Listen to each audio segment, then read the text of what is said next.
Today I'm going to tell you about the latest 2019 commit at cornerback. His name is Woodi Washington, and you'd be surprised to find out his relationship with Kerry Cooks started late, but it had the most to do with his commitment, and I'm going to tell you how, and all that's coming up after the bumper. What do you mean you don't subscribe to my son's YouTube channel?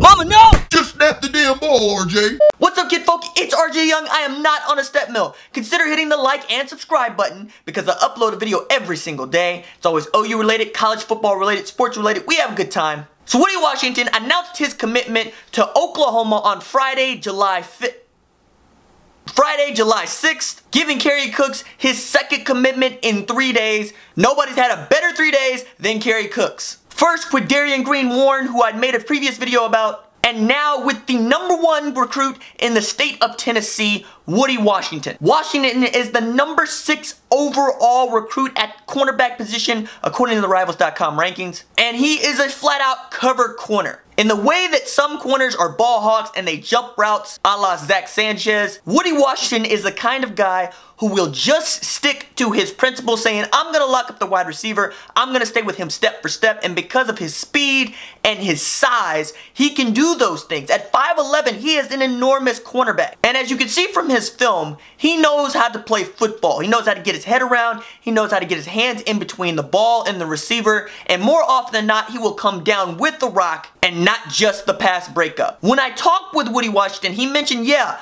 I'd been wanting to commit to Oklahoma for about 2 months, even though the Sooners came to him in March with an offer. This is a guy who had offers from Tennessee, Alabama, Ohio State, and Florida State. He took visits to Alabama. He took visits to Ohio State. He took 5 visits to Tennessee. But it was his relationship with Kerry Cooks that put the Sooners over the top. Here's him talking about it.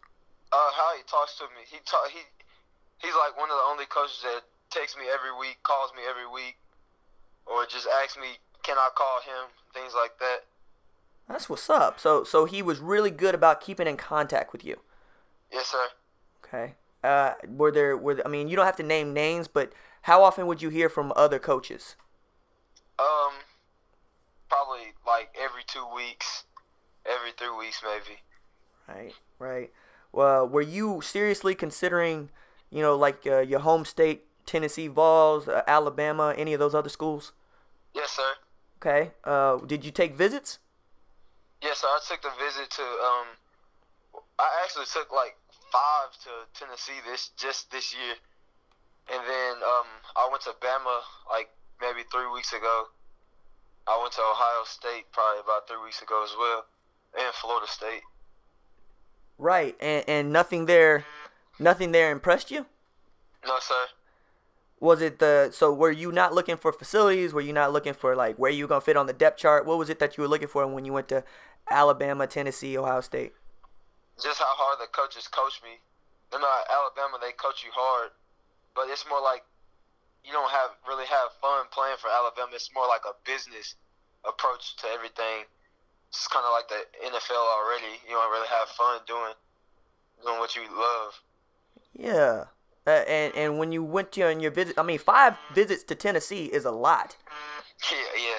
Yeah, so like it's almost like you kept going back looking for something, looking for them to try to sell you, giving them opportunities.